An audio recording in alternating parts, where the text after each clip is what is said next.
Hello, and welcome to Enlightened Empaths, your community for the spiritually awakened, where we discuss, explore, and connect with fellow empaths, healers, intuitives, and seekers.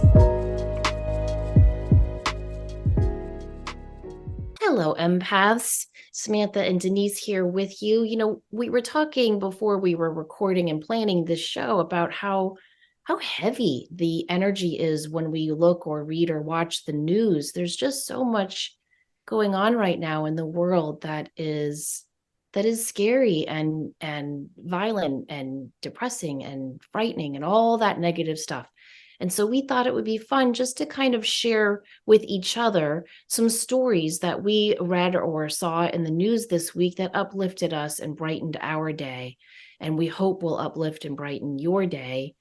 And Denise doesn't know what I'm sharing. I don't know what she's sharing. So it's going to be new for all of us as we listen together. And if you like this idea, let us know and maybe we'll do it again. But we just thought it would be fun just to kind of be a little timeout in your day from some of the frightening stuff going on in the news. Is that a good way to describe what we plan, Denise? That's an excellent way to describe it. I've said this over and over that we need to see the humanity in each other. We need to lead with kindness, and we're not taking a stand on any specific issues. We have a very diverse listening audience, and to align with one belief over another is disrespectful to those people who may have varying beliefs. We respect and love you all for what you believe, where you are in the world, how you're choosing to live your life. Truly, in my soul belief, we have to get back to a place of humanity and treat each other with love and compassion, with whatever that looks like for you. So well said. My daughter and I were watching some of the stuff that's going on in the world, and I just looked at her and she looked at me and I said, let's watch some happy animal videos. And like almost an hour watching videos of these adorable little animals being rescued or reunited, because you just need a break from all of that. It's overwhelming. All right, so this first one is a story that my sister shared with me, and it just made me so happy. I love the symbolism of it. It's a story some of you might have heard before. It was new to me, and so I hope it's new to some of you and you'll love it as much as I did. Once upon a time, in a little pond, in the muddy water under the lily pads, there lived a little water beetle in a community of water beetles. They lived a simple and comfortable life in the pond with few disturbances and interruptions. Once in a while, sadness would come to the community when one of their fellow beetles would climb the stem of a lily pad and would never be seen again. They knew when this happened that their friend was dead and gone forever. But then one day, the little water beetle felt an irresistible urge to climb up that stem. However, he was determined that he would not leave forever. He would come back down and tell his friends what he had found at the top. When he reached the top and climbed out of the water onto the surface of the lily pad, he was so tired and the sun felt so cozy and warm that he decided he must take a nap. As he slept, his body changed, and when he woke up, he had turned into a beautiful blue-tailed dragonfly with broad wings and a slender body designed for flying. So fly he did. As he soared, exploring and seeing the beauty of a whole new world, which was a far more beautiful and superior way of life to what he had ever known existed, he remembered his beetle friends and how they were now thinking he was dead. He wanted to go back to tell them and explain to them that he was now more alive than he'd ever been before. His life had been fulfilled rather than ended. But his new body could not go down into the water. He couldn't go back to tell his friends the good news. Then he understood their time would come when they too would know what he now knew. So he raised his wings and flew off into his joyous new life. And so the person who wrote this legend up said, the fact that we can't see or communicate with our loved ones after transformation, which is called death, does not mean they cease to exist. We are, as the old saying goes, not human beings on a spiritual journey, but rather spiritual beings on a human journey. Life should not be understood merely as a finite period during which we walk this earth, but rather as simply the beginning of a spiritual journey that begins in this world in a limited, constrained form and continues for all eternity. Death is merely the point of that journey at which the soul is finally released to take flight and soar to the higher station that it was intended for. I just love that metaphor of the water beetle, wanting to just show his little water beetle friends what happens when their family members fly to that stem, and then he's transformed into this dragonfly and he can't go back and tell them. It's just a great way to process grief, don't you think? I agree. And it's a fun story. It's a good story you could share with little people about transformation and change. It's really nice. It's a great little story. Yeah, it really is, because you do feel like death is the end and that's it. But, why can't they come back and tell us? And, it's because they've gotten their wings like this dragonfly, and maybe they just can't come into the water of earth that we are swimming in now. It touches your heart. So thank you for sharing that. Yeah. Um, What's one of your stories? well, I took a bit of a different turn with this. I went in a bit of a different direction with this. And a while back, we had talked about this program where people would finish craft projects that may not have been completed before someone passed or became impaired with a disability. So I looked up looseEndsProject.org, and the purpose of this is they finish projects that loved ones have left behind. And their aim is to ease grief, create community, and inspire generosity by matching volunteer handwork finishers with projects people have left undone. And they have all kinds of offerings. They have knitting, crocheting, sewing, quilting, tatting, basketry, felting, all kinds of things. Some I've never even heard of before. And you can volunteer to finish a project or you can submit a project. One of the things that I really loved is there's a line on a quote listed on the site that says, "You look like somebody loves you." And it goes on to say, handmade items are gestures of love. The time, expense, and skill that go into making them are impossible to quantify. When you wear something made special for you, it feels good. You were thoughtfully considered with each stitch. When a maker dies mid-project, this tangible handmade expression of love could get lost, donated away, or thrown out, or it can be finished as intended and given back to be cherished. I just think this is so, so beautiful. And they do have, you can go to their website, looseEndsProject.org, and you can download a flyer to share with your own community. And they're available in English, Dutch, French, Hebrew, Czech, Spanish, German. And it even says if you want a flyer in a different language, just let us know. So this is a global project. And I think it is the absolute epitome of building community, kindness, and honoring. So even reading, looking up on the site brought me a lot of joy. Endsproject.org. That is a fantastic idea. There's probably a lot of people that love to craft and they may not have anyone who needs anything or appreciates what they're making, or they're looking just for a nice volunteer opportunity. So this is a beautiful, beautiful way to give back and also just spread kindness. And any kind of handwork is a great way to get in that meditative state. Anything that's repetitive, that we can just kind of calm down and relax, and it allows us to become more receptive. And I know for myself, I get a lot of insight. It's a great practice.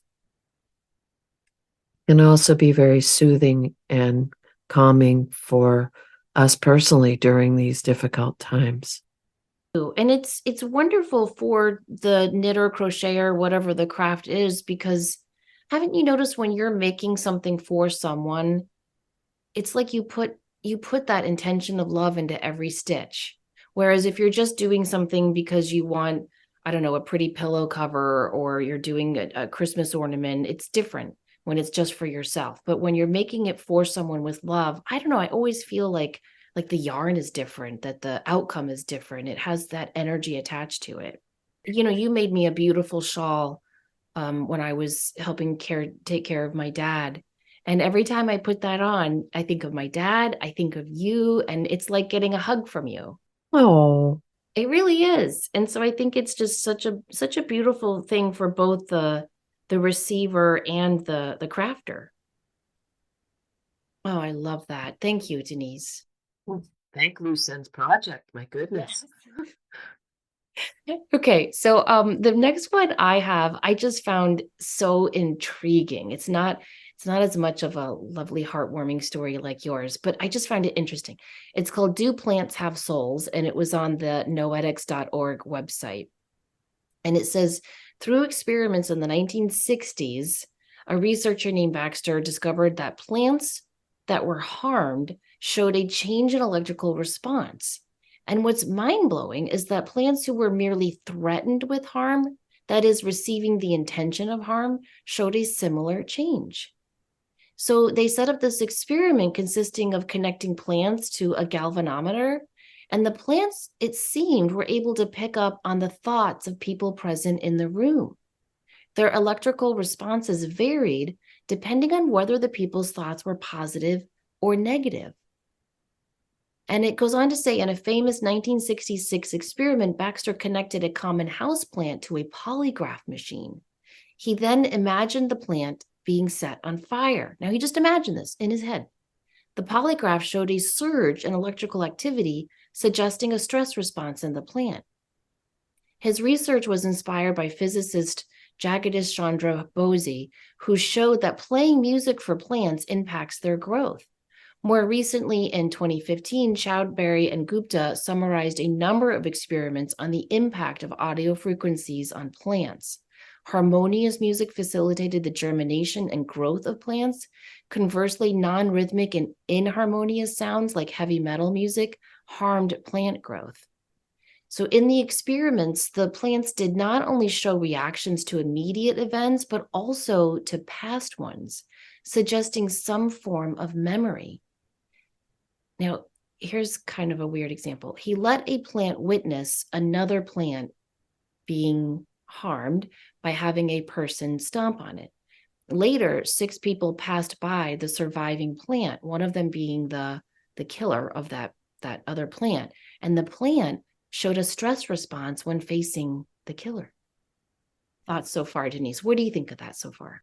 Well, I do believe that plants are living things.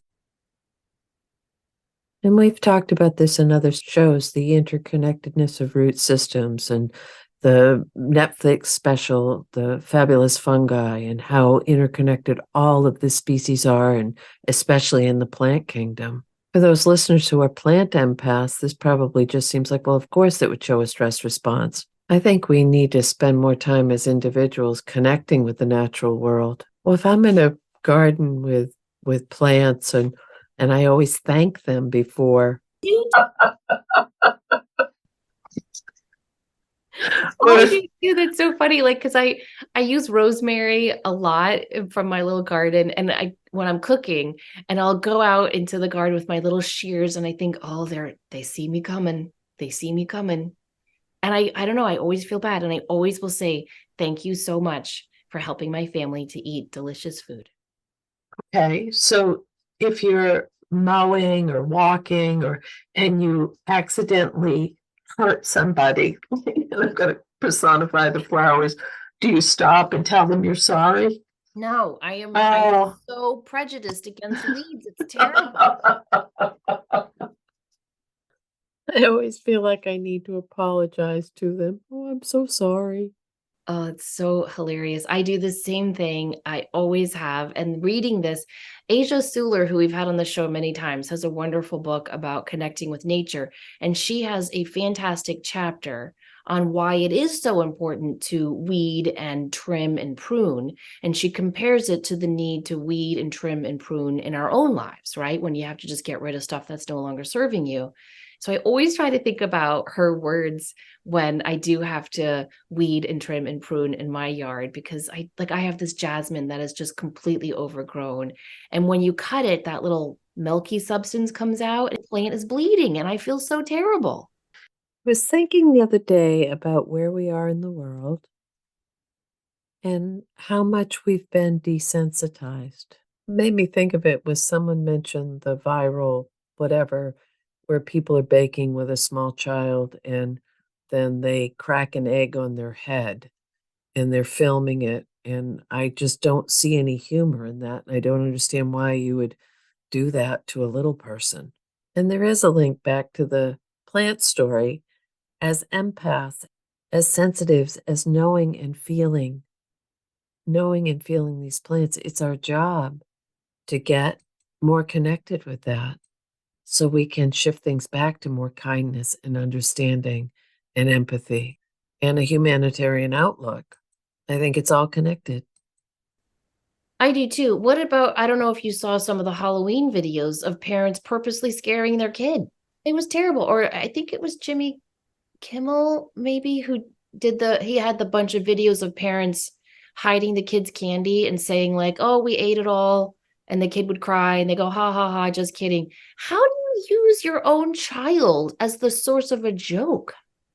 I don't know. And I worry about all of the challenges and hey, look at this and humiliating each other, using children for fodder for that kind of stuff. Gut feeling is there's a long-term impact and it's not helping. That's my own personal opinion. Have very good senses of humors, and we're not, like, we see the humor in a lot of things. I don't see the humor in making fun of your own child. And I never will. Yeah, I know. It's all fascinating with where we are as people. Now, if someone wants to email us and make fun of us for apologizing to plants before trimming them, have at it. I think I'd laugh right along with you. Oh, I laugh at myself. It comes back to how many times we've said, you're just too damn sensitive. Well, we are. I know. Gotta own it, right? The problem of being an empath, but you gotta own it. So the article continues to say that in another experiment that was reported in the International Journal of Parapsychology, Baxter suggested that plants also showed strong adverse reactions to interspecies violence. The plants showed an electrical surge when live shrimp were dropped in boiling water and when an egg was cracked in their vicinity. So could this imply some sort of empathy? According to a 2007 study on plant kinship, plants react differently to their kin and strangers of the same species. They grew bigger root networks when in a pot with strangers as a way to compete. So interesting to me. Whether or not plants have souls remains a mystery. Plant consciousness and noetic phenomena in the plant realm are considered more controversial than its human counterparts. Even the idea that plants can be sentient, which could be explained within materialism and biology, is viewed with skepticism. Experiments suggesting that plants may have consciousness make the non-material reality and interconnectedness of all things hard to dismiss. Why? Because plants don't have a central nervous system like humans. There's no way of explaining noetic phenomena in the plant kingdom through brain activity and the subconscious mind. Disturbing for materialists, delightful for explorers of consciousness. And again, that is called Do Plants Have Souls? And it's from noetics.org. Wow. And as you were reading that, I was thinking people don't identify or may not identify as strongly with plants as they do other living creatures or animals or whatever because they don't have eyes. They don't have eyes that we recognize as eyes. Like animals will look right into your heart. Animals will look right into your eyes. Even fish will look right into your eyes. That's a deep dive with that topic, isn't it?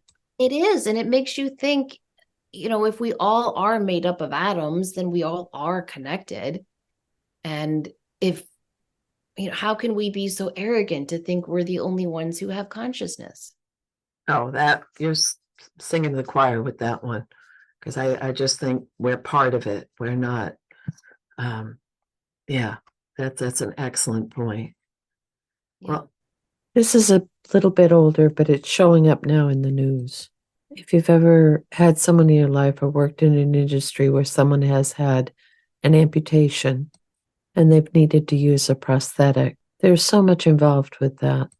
And we see people that are Paralympians and they've overcome the odds in to such a degree on a daily basis. The engineering that goes into having a workable prosthetic, and it's light years from what it used to be. There's a woman in Sweden who's been fitted with the first bone and nerve fused bionic limb.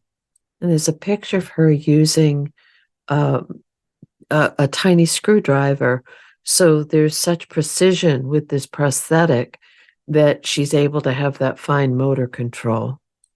It's a beautiful mix of robotics and biology, and it's going to hopefully become more of what prosthetics become. But for a lot of amputees, they choose not even to use the prosthetic because it's uncomfortable, there's chafing, it's cumbersome, and they learn to acclimate without needing to use the prosthetic all the time. So the woman in the article had lost her arm years ago in a farming accident and had decided not to use a prosthetic. So there was a team that came together, surgeons and engineers who from Sweden, Australia, and Italy, and they developed an interface that fuses the human aspects with the machine to allow the limb to be comfortably attached while allowing electrical connection with the nervous system. And I believe it's called an osseointegration, where the bone tissue interacts with the titanium and causes a bond. And then there are electrodes implanted in the nerves and muscles. I think the reason there's a lot more to the article, but the reason I chose to share this is it's about quality of life. This is such a beautiful example of medicine and innovation and technology in a way that's empowering and hopeful. I'll say that's beautiful. You know, I think again with the negative news, before, what was it, in the spring, we started seeing all the fear stuff about AI and technology and how it's going to overtake us. And there's some horror movies coming out about it, right? But then you read something like this and you think, no, we've got to remember the good side of all of this. There's Right. always a good side.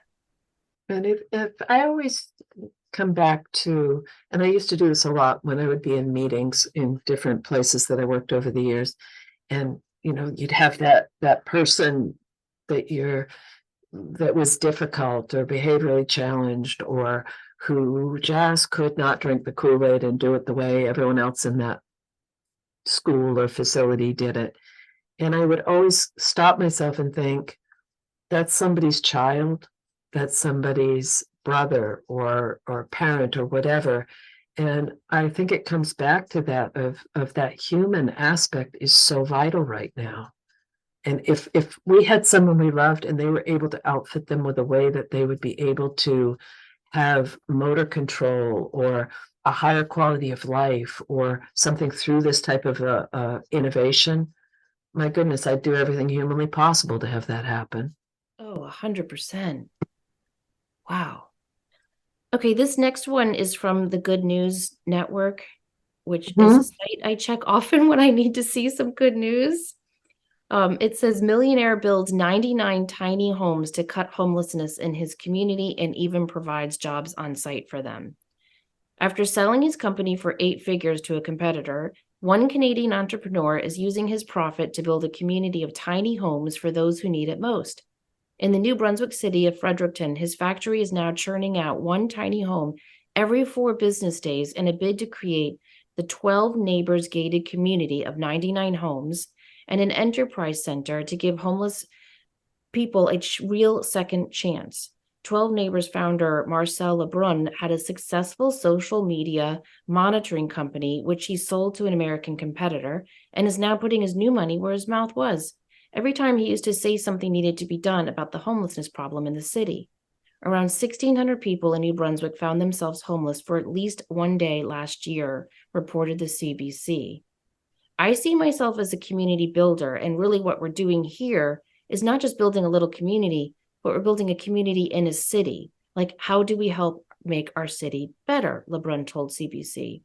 He has invested $4 million of his own money on the project to build 99 homes, and he's currently 3/4 of the way there. With grants and support from the provincial and national government, the 12 Neighbors community has received $12 million in total. The tiny homes have everything: a full-service kitchen, living and bathroom, bedrooms. They each have a small deck, solar panels on the roofs, and an aesthetically pleasing coat of paint. They were pre-built in a warehouse in which LeBron employs skilled volunteers to assemble the homes, which are then moved by heavy machinery onto concrete blocks that make up the foundation. While he believes the problem of tackling homelessness isn't as hard as people make it out to be, he does have a particular strategy in mind, namely welcoming those who may suffer from any of the maladies that homelessness in general is accompanied by, to a place where ownership of property can give them a new sense of responsibility and a community of people who understand what they're going through. He has critics who believe it's better to introduce them back into a functional society rather than sequester them together. In any case, the millionaire understands the baggage, emotional and societal, that some of the residents may bring along. So the 12 Neighbors community is equipped with state-of-the-art security and gates to stop unwelcome visitors. I live right behind the security gates. There were cars coming in all the time at 3 o'clock in the morning, waking me up, a resident said. The gates have set boundaries. Along with the houses, the community comes with an enterprise center where a coffee bar that will be run as a business by the residents is being put in addition to a teaching kitchen and a silk printing business where many homeless now have jobs printing text and graphics onto shirts and totes. Isn't that a great idea? It really, really is. What's really incredible about that whole project that you mentioned and shared is the message of empowering, because that instills a sense of self and purpose and self-sufficiency that is vital in order to be, it's so important for quality of life. And it's what we all want. We all want to feel like what we're doing is making a difference. It's purposeful, that we're living the life we came here to live. And having secure housing and community can be a very, very big part of that. Yes, it really is. There's a man, Terence Crowster, and this happened in Cape Town, South Africa. It's a few years old, but it goes to show that some of the seeds that we plant can really come to fruition over time and grow and evolve. And his goal was to provide a safe space for young people to access books and resources in an area where there was a lot of gang violence in their community. So he converted a couple of shipping containers into a library, and he put them in these hot spots, and hundreds of children would go, and it was seen as a safe spot from gang activity. But his whole thing was to provide a place that would address the unique challenges faced when ministering to a community rife with gang violence. And I think his words were that, he wants to give young people, a chance to renew their lives. And he remembered growing up in that area before there was a lot of gang violence, and kids could walk and play freely. And because of the differences, he sees this library as an opportunity for children to rewrite their story. And I love that so much. I can't even stand it, because I think that's so indicative of giving a hand up, and really helping people realize that you can always make positive changes in your life. You can always rewrite that script. He started out with a small group, and it's grown to hundreds and hundreds of members, but he also offers tutoring and mentorship and lessons in recycling and self-defense, that this is giving people a place to be. And there's a quote on one of the sites that I read about him, and it says, "We've taken this site of trauma and transformed it into a place of hope." Just love it. We talk about social justice, we talk about changing things, we talk about all of this. And in this man, Terence Crouster, has really embraced that. The quote that Crouster uses is, if this can inspire more people to stand up and do their part, then I've done my job towards changing our community. And I know here in my small community, there are blessing boxes, there are exchange libraries. There's a store in town where you can go in and bring a book and switch it out for another book. And we may think, well, what difference does that make? But it is making a difference for someone. It It, really is. And I think that's something we need to remember is every small act of kindness we do, even every small thought we think of kindness really does go out into the world and affect positive change. and we're not being Pollyanna or discounting how much is actually going on in the world that is very traumatic and heavy. But in my heart, I have said this many, many times. I do believe that it makes a difference when we start in our small circle and we do something from kindness, and it's going to cause a ripple effect. Anything we can do to just share our light and spread a little bit of joy. And even if it's, if you might feel a little selfish about it. Like for example, if I did the loose threads project, I love to crochet and knit. So I would feel almost a little selfish because it's so cozy and comforting for me, especially in the winter, to put on a Hallmark movie with my kids and pull out my needles, and it's almost like, is this really me helping or am I helping myself? But even if it's something like that, it's still, you're doing something to reach and give back and remind everybody that we're all in this together and no one is alone. Exactly. All right, the last one I want to share isn't really a news story. It's just a story from my sister. And I told you, Denise, I really want to get her on the show to do a podcast episode on this. But, she and I have just been so busy. But I'm hoping maybe over her holiday break from teaching, she can. In the summer, I don't know where she got this idea, but she was having a little issue with someone in her life and was like, how am I going to really fix this? And she listened or read something that inspired her. And so what she did was she wrote them a thank you letter, knowing she'd never send it to them, right? But she just wrote their name and just said, I want to thank you for, and just listed all the reasons why she was grateful for this person in her life and all the wonderful attributes of their friendship. And within 3 days, that person reached out and everything was mended and healed. And so she started doing this all summer with different things in her life, right? And this is not going to sound spiritual, okay, Denise? And listen, judge me. But after an entire summer of listening to her do, and she was telling other friends and other friends, like one of her friends hadn't spoken to a child in months. The child was adult grown child was mad at her for something. And she wrote a letter thanking this child. And that person called her and said, I'm sorry, mom, and they're doing well. So she had all these stories and it was like amazing. And I said, Courtney, you know what you should do is write a letter thanking money. Right? Why not? Like, right. I love you, money, for helping me pay my bills and provide food. And she did that and she had some wonderful financial abundance things happen to her. So I just would love to know what you think about that. I think gratitude is everything. And having met your sister, that is so perfect. She's so kind and loving and genuine. I said, you've got to get on the show because she talks about it with such passion and enthusiasm. And, it was a miracle. She called the next day. It comes back to kindness. How many times over the years have we heard people say, don't hold on to the grudge, make the apology, make peace with it. Even if you just do it with yourself, give yourself a better interaction.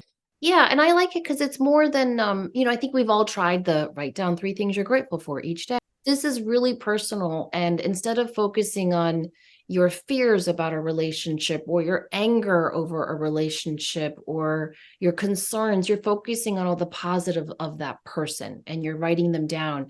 And the fact that not only with her, but with other friends that she has shared this with, it has yielded amazing results.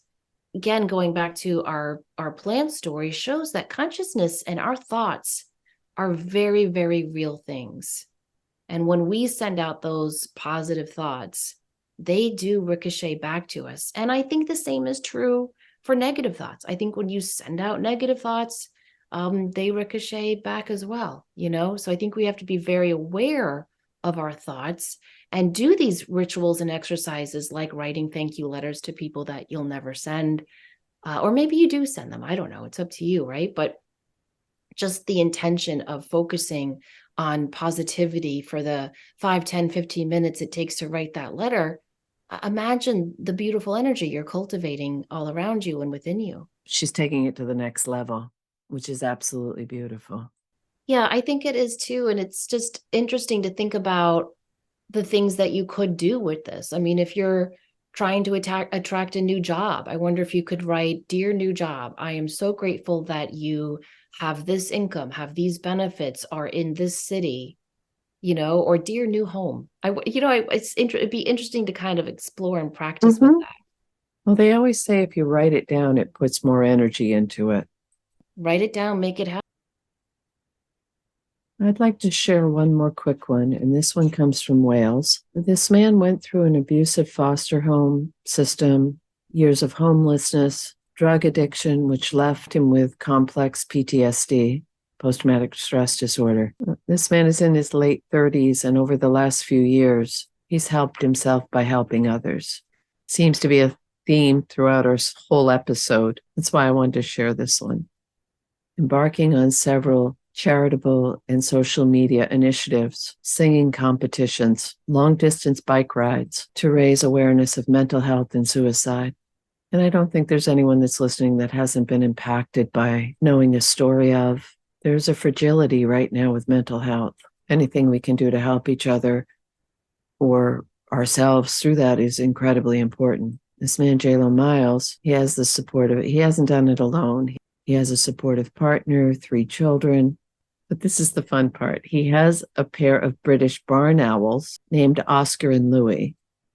Miles rescued the 2 birds, and over time, they became his unlikely support animals. The 2 owl brothers have very different personalities, which Miles has seen as, representing his own divided self. The wary Oscar is really protective, whereas Louis is a calm, loving, cheeky chappy. I firmly believe I didn't choose these boys, but they chose me. Over the years that Miles has had the owls, they've become local celebrities in their own right, accompanying Miles on visits to nursing homes and schools where he gives talks. Sometimes just seeing the owls can bring comfort to someone's day. Whenever anyone overcomes adversity and finds that inner strength, okay, I need to help somebody get through what I've already been through. Holy shit, I have the utmost respect for that. I do too. I do too. I think that's half the reason why we go through adversity is turn around and help others. That's why I love the Hermit card from Tarot. That's what that card always reminds me of, is you have to go through this dark night of the soul alone, go into that cave, but you will get your lantern, you will get your light within that dark night of the soul to get your way out. But something about the Hermit card always prompts me to say to the person, now it's your turn to shine this lantern like a beacon and help others go through their own dark night of the soul, whatever the challenge may be. That card is also so much about introspection, going within, seeking that inner knowing, getting clear with yourself. That's a great point to make. Yeah, I mean, I just think when we're able to, we're humans. We have to make meaning of the senseless stuff going on around us. And I think the only way to make meaning of it is to reach out and metaphorically or literally hold each other's hands. And if it means you need to have a cheeky chappy little owl to help you do that. Little owl. Well, I think that'll wrap us up unless you have another one. Well, I know it helps me. I have to take those timeouts in my life from some of the negative stuff going on. And, we agreed right at the beginning that, we wouldn't deal with all of that stuff on this podcast. So it could be a break for people, a beacon of just a distract, a happy distraction. Is that a good way to say it? This has been fun because I think the more we share positive things to counter heaviness, it's going to help. I really do believe it's going to help. And it's not being oblivious or hiding our heads in the sand. I do believe that community is huge right now, and we're building a beautiful one every day. And our community grows and evolves. And thank you to all of you for being a part of that. We're making a difference. We really are. But we're all in this together, as you mentioned earlier. Yeah, all of us every day. And we have to be aware of how we're doing that. But we also have to be aware of how much power we have to make. I know when I watch the news, I feel powerless. I feel like, how am I going to help this situation? And then I think about everything we just shared today and how just sending out prayers, if that's in your belief system, really does work. Sending out positive thoughts, lighting a candle for a different intention each day, holding a crystal or creating a crystal grid like I love to do for positive intentions, anything like that really does help to send more light into the world. And I think it reminds us that we're much more powerful than we think. And I don't mean powerful in the capitalist sense of the word. I think everyone knows that, but just felt compelled to say that. I mean powerful in terms of we're not powerless. We're not without hope in some of the difficult stuff going on in the world right now. And we can contribute in a positive, loving, and peaceful way. That's beautiful. Well, thank you guys so much for listening. If you like this type of show, let us know. If you didn't, let us know, but do it kindly because we are sensitive empaths after all. Please remember, as always, to show up, do great work, and share your light. Take care.